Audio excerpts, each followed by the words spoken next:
Act 1. The Stadium and the Silence. A Tale of Two Reality. In the first, a living room vibrates with palpable tension. Faces are painted in garish colors.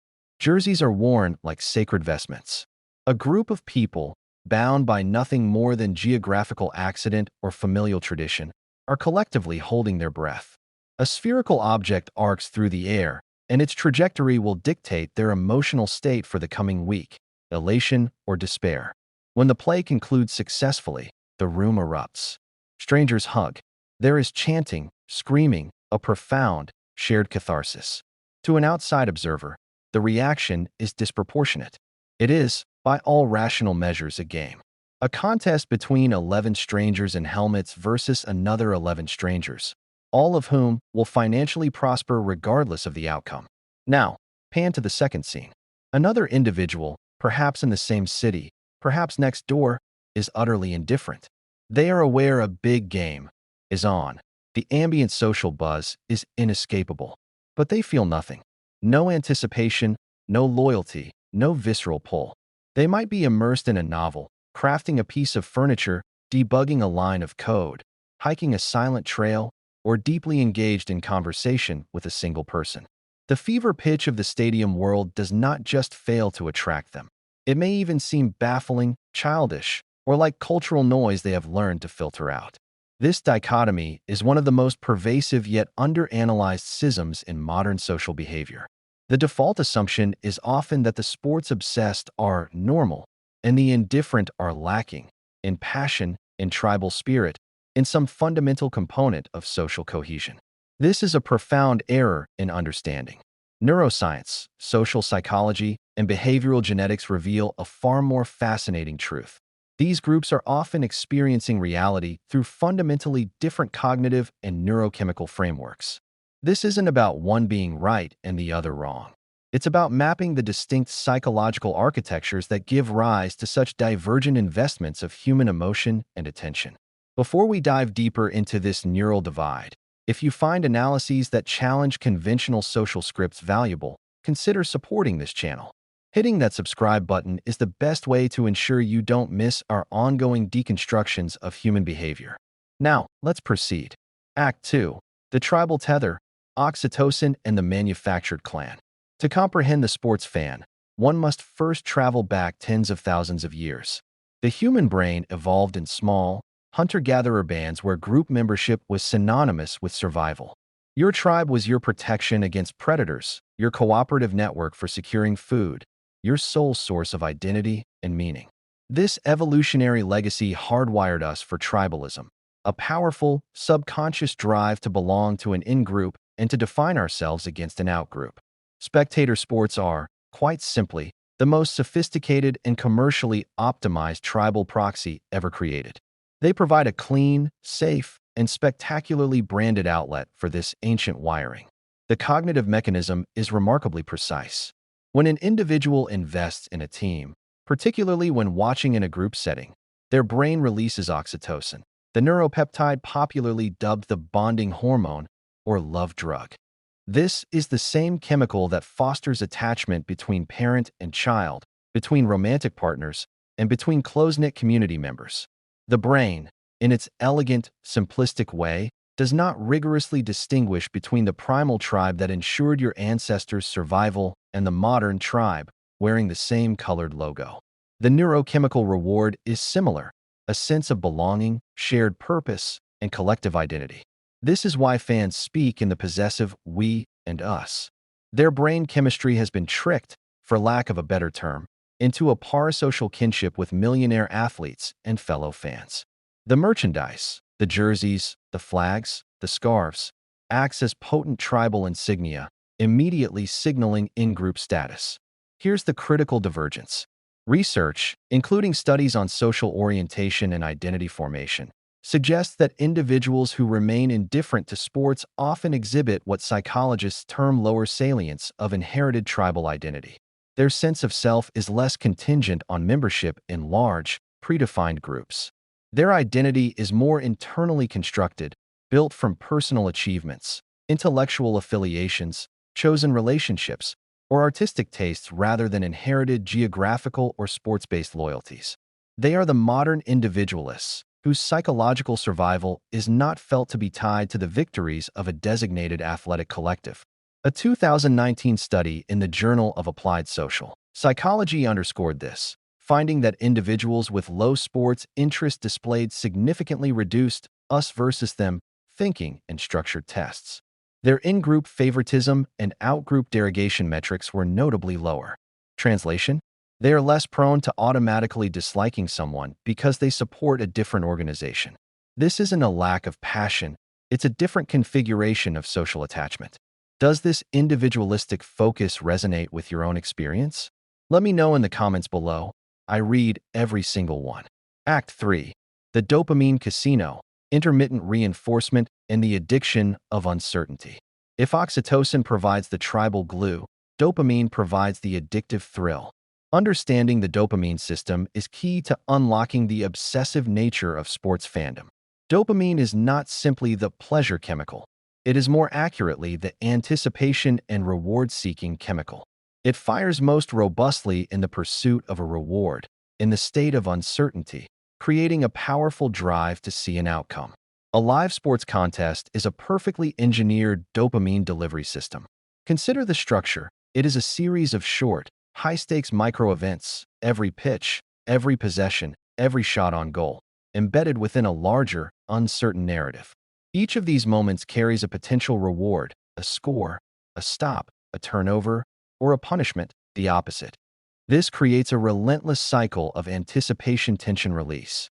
This is where the neuroscience gets stark. Functional MRI, fMRI, studies have repeatedly shown that when a fan watches their team, the brain's reward pathways, particularly the ventral striatum and nucleus accumbens, light up with activity strikingly similar to that seen in gambling, gaming, and other compelling, reward-based activities. The brain doesn't categorically differentiate between winning a bet on a blackjack hand and your team completing a crucial third-down conversion. The neurochemical hit is analogous. But the true engine of addiction is intermittent reinforcement. This is a psychological principle stating that rewards delivered unpredictably and variably are far more addictive than predictable ones. A slot machine is the classic example. You never know when the payout will come, so you keep pulling the lever. A sports season is a 6-month-long slot machine. You don't know if this play, this game, this season will yield the reward. That sustained uncertainty is what hooks the dopamine system, keeping it in a state of eager vigilance. The victory, when it comes, is a massive payout. The near miss, a dropped pass in the end zone, a goalpost shot, is agonizing but often heightens investment for the next opportunity. People whose brains are indifferent to sports are, effectively, opting out of this specific dopamine casino. Their dopamine systems are not triggered by vicarious competition. The outcomes of these orchestrated contests do not register as salient rewards worth anticipating. This difference may be rooted deep in our biology. Research from institutions like the University of Chicago has explored links between variations in dopamine receptor genes, like DRD2 and DRD4, and the propensity for intense engagement with competitive spectator activities. Your fundamental level of interest in the Lakers or Liverpool may not be a choice of will, but a preset feature of your neurogenetic wiring, a predisposition toward how your reward circuitry engages with proxy battles. This is a crucial point, so I want to pause here. If this analysis of dopamine and tribal wiring is making you see familiar social dynamics in a new light, do the algorithm a favor and hit the like button right now. It tells YouTube this content is valuable and helps others find it. Now, back to the psychology. Act 4. Burgeoning and Corfing, the elastic self-concept of the fan. The sports fan's psychology employs clever tricks to manage emotional investment and protect self-esteem. Two key acronyms explain this: burgeoning and Corfing. Burgeoning, basking in reflected glory. This is the triumphant "we won" phenomenon. After a victory, the fan fully incorporates the team's success into their own identity. They wear the championship gear to work. They dominate the water cooler conversation. They swell with collective pride. The team's achievement is their achievement. Corfing, cutting off reflected failure. This is the defensive "they lost" shift. After a defeat, the pronoun strategically changes. The fan psychologically distances themselves from the failing entity. They couldn't tackle anyone. or the coach called a terrible game. The failure is externalized. This pronoun pivot is a masterclass in subconscious ego protection. It allows for maximum emotional reward with minimized emotional risk. The self-concept becomes elastic, stretching to envelop external victories and contracting to exclude external failures. The non-sports individual typically operates with a more stable, internally anchored self-concept. Their self-esteem and sense of accomplishment are less susceptible to the performance of distant athletic teams. Their victories and failures are more directly tied to their own actions. Finishing a project, mastering a skill, nurturing a relationship, creating something.